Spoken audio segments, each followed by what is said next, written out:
Dalam penyelenggaraan pemungutan dan penghitungan suara dilakukan dengan menerapkan protokol kesehatan pencegahan dan pengendalian COVID-19 dengan ketentuan sebagai berikut. Anggota KPPS dan petugas ketertiban TPS yang sedang melaksanakan pemungutan dan penghitungan suara di TPS menggunakan alat pelindung diri berupa masker menutupi hidung dan mulut hingga dagu, sarung tangan sekali pakai, dan pelindung wajah atau face shield. Pengecekan kondisi suhu tubuh seluruh petugas yang terlibat sebelum kegiatan pemungutan suara dimulai dengan ketentuan suhu tubuh paling tinggi 37,3 derajat Celcius. Saksi dan pengawas TPS yang hadir di TPS juga mengenakan masker yang menutupi hidung dan mulut hingga dagu dan sarung tangan sekali pakai. Penempatan meja kursi bilik kotak suara dan batas antrian pemilih diatur dengan jarak minimal 1 meter. Tidak melakukan jabat tangan dan kontak fisik lainnya. Tersedia sarana sanitasi yang memadai meliputi fasilitas cuci tangan dengan air mengalir dan sabun serta disinfektan. Pembatasan jumlah pemilih yang memasuki TPS dengan mempertimbangkan kapasitas tempat dan jarak antar pemilih. Wajib menggunakan alat tulis masing-masing. Anggota KPPS memberikan masker yang menutupi hidung dan mulut hingga dagu kepada pemilih yang belum menggunakan masker sebelum memasuki TPS. Anggota KPPS memberikan sarung tangan sekali pakai kepada pemilih. Pengecekan suhu tubuh terhadap pemilih yang akan menggunakan hak pilihnya dengan alat yang tidak bersentuhan secara fisik. Dalam hal terdapat pemilih yang memiliki suhu tubuh 37,3 derajat Celcius atau lebih, pemilih yang bersangkutan diarahkan ke bilik khusus di luar TPS. Pemberian tinta di jari menggunakan alat tetes dan tidak mencelupkan jari pemilih ke dalam tinta. Petugas ketertiban TPS melakukan penyemprotan disinfektan seluruh perlengkapan pemungutan suara di TPS. Selama kamu patuhi protokol kesehatan COVID-19, tidak perlu khawatir datang ke TPS. Ayo datang ke TPS, ayo memilih. Hari Rabu, 9 Desember 2020.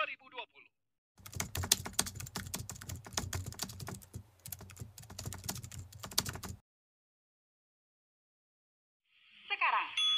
Assalamualaikum warahmatullahi wabarakatuh. Selamat malam, salam sejahtera bagi kita semua. Terimalah salam hangat dari saya buat seluruh masyarakat Kalimantan Selatan, baik yang berada di pesisir, di pegunungan, di lembah, di desa maupun di kota. Hadirin pemirsa yang berbahagia, kita tahu bahwa Kalimantan Selatan ini adalah sebuah daerah yang luas wilayahnya ada 37 km persegi, 152 kecamatan dan 2008 desa. Dan Kalimantan Selatan adalah sebuah provinsi yang terletak di tengah-tengah Republik ini. Perkenankan dalam kesempatan ini saya menyampaikan visi misi, yaitu Banua Maju, Kalsel Maju. Yang pertama adalah makmur sejahtera. Kita berharap terpenuhinya kebutuhan masyarakat baik jasmani maupun rohani, aman dan sentosa. Gemah ripah loh jinawi. Kita ingin provinsi ini menjadi provinsi yang baldatun thayyibatun warabun ghafur. Kemudian berkelanjutan pembangunan dengan memperhatikan keseimbangan antara sosial, ekonomi, dan lingkungan hidup. Sebagaimana kita harus menjaga keseimbangan antara kehidupan dunia maupun akhirat. Sebagaimana ayat Al-Quran mengatakan, wa ma khalaqtul jinna wal insana illa liya'budun. Tidak kujadikan jin dan manusia, kata Allah, kecuali untuk mengabdi kepadaku, sebagai apapun kita hari ini. Kemudian visi kita yang ketiga adalah kita tahu Kalsel gerbang ibu kota negara. Kita tahu bahwa Kaltim adalah sudah ditetapkan menjadi ibu kota negara, dan tentunya sangat berdampak. Dan kita Kalimantan Selatan adalah wilayah yang sangat strategis karena berbatasan langsung dengan ibu kota negara. Kita akan berharap ini dampak yang signifikan memberikan kesejahteraan bagi masyarakat Kalimantan Selatan. Adapun misi dari pasangan kami adalah yang pertama meningkatkan kualitas sumber daya manusia. Yang kedua, mendorong pertumbuhan ekonomi yang merata baik dari perdesaan sampai perkotaan. Yang ketiga, memperkuat sarana, prasarana dasar dan perekonomian. Yang keempat tentunya adalah tata kelola pemerintahan yang lebih fokus pada pelayanan publik atau memberikan pelayanan terbaik buat masyarakat. Kemudian yang kelima, memperbaiki lingkungan hidup dan memperkuat ketahanan bencana. Kita tahu bahwa Kalimantan Selatan sering kita dilanda musibah kebakaran hutan dan lahan maupun kebakaran perkampungan. Oleh karena itu kita harus lebih siap lagi dalam rangka menghadapi setiap musibah bencana yang melanda wilayah kita. Kemudian kita tahu bahwa hari ini dunia bersaing begitu ketat, maka kualitas sumber daya manusia menjadi hal yang penting yang harus kita perhatikan dan harus kita dorong dan harus kita aplikasikan dalam setiap pergerakan pembangunan di Kalimantan Selatan. Bapak Ibu hadirin sekalian yang berbahagia, Kita berharap juga hari ini kita mengikuti pilkada yang kita harapkan adalah pilkada yang gembira, karena pilkada sama dengan pesta demokrasi. Yang namanya pesta itu harus gembira. Demikian, wassalamualaikum warahmatullahi wabarakatuh. Masih ada waktu, silahkan ditambahkan. Baik, dalam kesempatan ini tentunya kita ingin menambahkan bahwa hari ini kita bersama-sama melaksanakan pesta demokrasi. Saya katakan pesta, mestinya yang namanya pesta adalah gembira, suasana kegembiraan.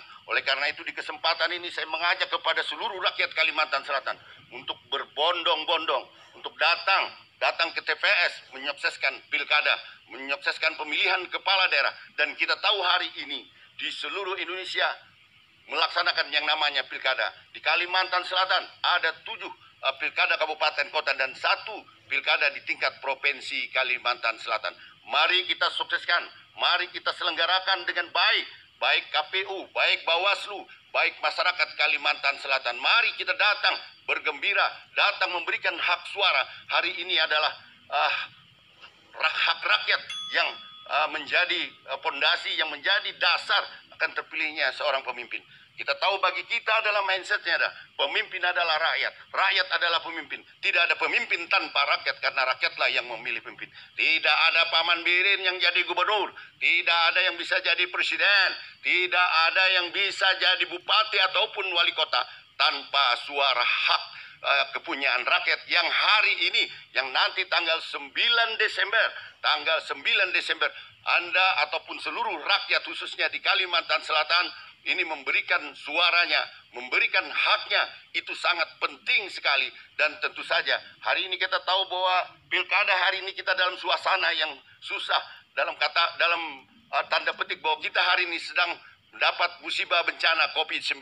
Maka dalam pelaksanaan mari kita terus jaga yang namanya disiplin protokol kesehatan. Demikian, wabillahi taufiq wal hidayah. Wassalamualaikum warahmatullahi Terima wabarakatuh. kasih. Kesempatan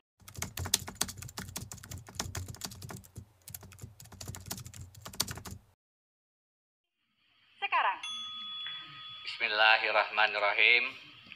Assalamualaikum warahmatullahi wabarakatuh. Selamat malam, salam sejahtera bagi kita semua. Dang sanak Kalimantan Selatan seberataan yang ulun hormati dan ulun banggakan.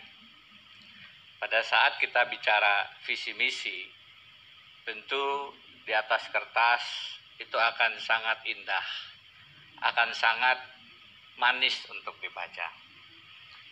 Bagaimana sebenarnya visi pemimpin ke depan sebaiknya juga bisa dilihat dari rekam jejak beberapa tahun ke belakang. Dan kalau kita bicara 5 bidang yang pada hari ini sama-sama kita diskusikan, maka dengan penuh rasa hormat kepada semua atas prestasi yang telah dicapai, izinkan ulun memberi catatan atas persoalan-persoalan di bidang hukum, hak asasi manusia, kebangsaan, agraria, politik, dan pemerintahan. Ada 2 kata kunci yang hilang di sana, kata adil dan kata amanah. Hukum kita dengan segala perbaikannya tetap menjadi komoditas yang tidak jarang diperjualbelikan. Tajam ke bawah, tumpul ke atas. Karena itu pun kita juga melihat politik dan pemerintahan kita akhirnya tidak bisa diluruskan. Pada saat politik pun tidak jarang ditransaksikan. Good governance, pemerintahan yang baik tidak berjalan sebagaimana mestinya karena tidak jarang jabatan diperjualbelikan. Itu semua berdampak kepada hak asasi manusia. Hak hidup, hak sehat, hak pendidikan, hak untuk mendapatkan pegawian akhirnya terbatas. Bangsa kita akhirnya punya banyak masalah dengan agraria. Sengketa agraria menjadi persoalan yang luar biasa. Sengketa lahan antara korporasi dengan rakyat di pedalaman, dangsana kita, suku Dayak, dan berbagai macam persoalan sengketa lahan yang tidak jarang menjadi isu yang sangat memilukan. Dan sanak di Kalimantan Selatan seberataan, apa visi dan misi Haji Deni dan Haji Difri? Izinkan kami dari lubuk hati yang paling dalam menawarkan apa yang kami bisa, menghadirkan rasa adil, menghadirkan rasa amanah itu ke hadapan pian-pian seberataan, agar kekayaan alam Kalimantan Selatan yang luar biasa bisa dinikmati oleh sebagian besar rakyat sebagaimana pasal 33 Undang-Undang Dasar 45. Bumi, air, dan kekayaan alam yang terkandung di dalamnya dikuasai oleh negara untuk sebesar-besar kemakmuran rakyat. Jangan sampai kita melihat lagi rakyat itu hanya menjadi objek dari berbagai bisnis yang seharusnya mereka nikmati. Bisnis dalam artian mereka tidak melihat kemana kekayaan alam Kalimantan Selatan. Karena hukum tidak tegak, karena politik dan pemerintahan tidak hadir. Dan sanak Kalimantan Selatan seberataan, itu sebabnya kami menawarkan Kalimantan Selatan ke depan untuk sama-sama berhijrah. Mari sama-sama kita buktikan. Melalui pemilihan umum inilah awalnya. Mari sama-sama kita hadirkan keadilan. Mari bersama-sama kita hadirkan amanah. Itu sebabnya kami mengajak semua calon gubernur, semua calon bupati wali kota. Kita buktikan dari Kalimantan Selatan, kita bisa menghadirkan pemilu yang jujur dan adil. Salah satunya dengan menolak politik uang.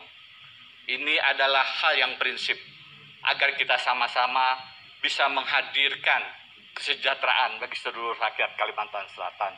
Karena tanpa amanah, tanpa keadilan, tidak akan mungkin hadir gawian yang banyak, harga bahan pokok yang turun. Demikian, Assalamualaikum warahmatullahi wabarakatuh. Sosialisasi tata cara mencoblos dengan protokol COVID-19 dalam pemilihan serentak tahun 2020. Rabu, 9 Desember 2020. Pemilihan serentak dilaksanakan. Tempat pemungutan suara di TPS akan dibuka mulai pukul 7 sampai 13 waktu Indonesia Tengah. Untuk menghindari antrian, jadwal kedatangan pemilih diatur dalam C pemberitahuan. Pada pemilihan serentak kali ini, ada 3 jenis surat suara. Surat suara coklat untuk pemilihan gubernur dan wakil gubernur. Abu-abu untuk pemilihan bupati dan wakil bupati. Merah muda untuk pemilihan wali kota dan wakil wali kota. Dan berikut aturan pemberian suara di masing-masing pemilihan yang sesuai dengan protokol kesehatan COVID-19. Pemilih diminta untuk membawa masker, pulpen, KTP elektronik atau surat keterangan perekaman KTP dari Disdukcapil pada saat hadir di TPS. Pemilih yang hadir ke TPS wajib memakai masker, mencuci tangan dengan air dan sabun yang telah disediakan di area TPS, cek suhu tubuh saat memasuki TPS.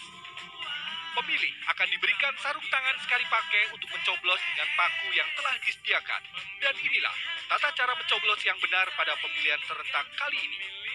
Mencoblos 1 kali pada nomor, nama, dan foto pasangan calon dalam 1 kotak pada surat suara pada pemilihan gubernur dan wakil gubernur.